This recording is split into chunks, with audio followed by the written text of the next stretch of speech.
Um, so I haven't made a video in like a long time.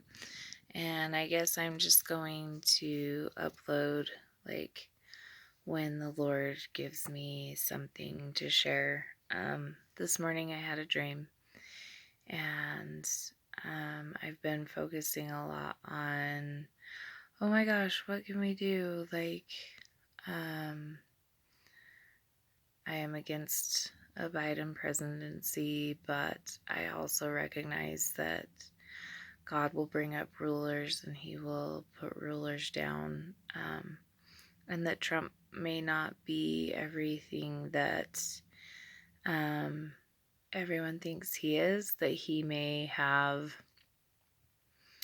I could see where it would be very easy for him to fulfill not just the prophecies that we look forward to, but some of the other ones as well. So anyways, I'd been focusing a lot on that, and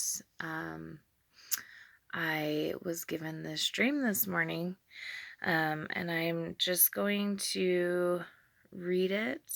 I printed it out, and I'm going to read it and the verse that I felt went with it. So, there was a group of people walking into a cave, and they find a rock ledge with a mound of mud hanging over it. The more the group played on this ledge, the more the mud shifted and began to break. Soon there was a small boy playing on the ground in front of the ledge, and a huge piece of mud overhang the size of two pickup trucks began falling down on the boy, and as it fell, the mud molded around the boy so that it was just wrapping around him instead of crushing him, and only one of his legs were actually in the mud. The woman watching the phenomenon waited for the mound of mud to settle. She didn't budge the whole time, as if she knew it wouldn't hurt the boy. She then walked over, grabbed the boy under the arms, and pulled him out. And as the group continued walking further into the cave, they asked the woman how she did that and how she just stayed calm. She told them she didn't do anything, she just knew that God would not allow the boy to be hurt.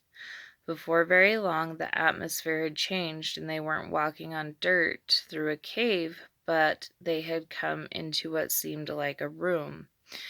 There was little to no light, and the group began to bicker back and forth about various things. The woman stopped and noticed a water fountain. The group decided they would try to go back the way they came, as they now found a cement wall preventing them from going any further. After drinking from the fountain, the woman walked in the darkness instinctively to a door, and there were two women near the door.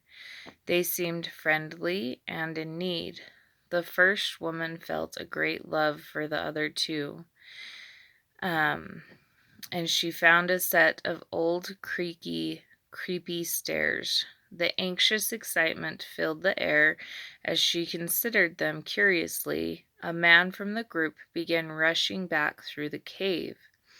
As he stepped into the room, the woman began racing up the long staircase, consoling herself as she stepped over the cracks in the steps. She said, "Just keep going and don't look back." As she burst through the door at the top of the stairs, the hallway was filled with light. She stood in front of the door, peering back down the stairs, and now it was filled with light. She could see the women at the bottom of the stairs wandering around, unable to see because to them it was still dark. The woman sympathetically wanted to go down and lead the other two up the stairs. They were so close, right there at the steps. The group was still enthralled in all the cave, but these women were right there, and light was waiting just at the top of the steps they were too afraid to climb. Suddenly, the man was bent over the side of the top of the stairs, grabbing at the woman's boot. She shook her foot, and his hand shook off easily. The woman stood in the hall, examining his face as he hissed and reached, desperate to grab her foot and pull her back. It was much like a prisoner trying to push through the bars of their cell, but there were no bars, at least not visibly. The longer she watched him, the uglier he became, and the more she wanted to kick his face and shove him back down. But she couldn't lift her foot to kick his face, nor to walk away. She just ended up standing there, taunting his pathetic-looking worm of a man, clawing desperately to get up the stairs or pull her down. The whole time, the woman understood that he would not be permitted into the light, and the others could come up the stairs whenever they wanted, but it had to be their choice. So, that was where I woke up. And the verse that I was given as I woke up was 1 Peter 2:9. You are a chosen generation, a royal priesthood, a holy nation, his own special people, that you may proclaim the praises of him who called you out of darkness into his marvelous light. And just my thoughts on it. I wrote down as well, no matter what you do, you will serve someone. It's your choice to serve your fear in an empty cement room with a little witch man, Satan, terrorizing you, or you can choose to run up the steps and have the light of life, that you can see all things for what they are. It is not the darkness overcoming the light, even in this very hour in our broken and perilous nation.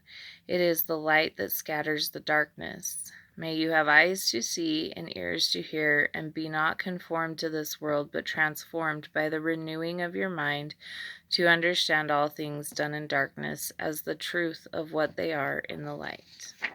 So, that's that. Have a good day.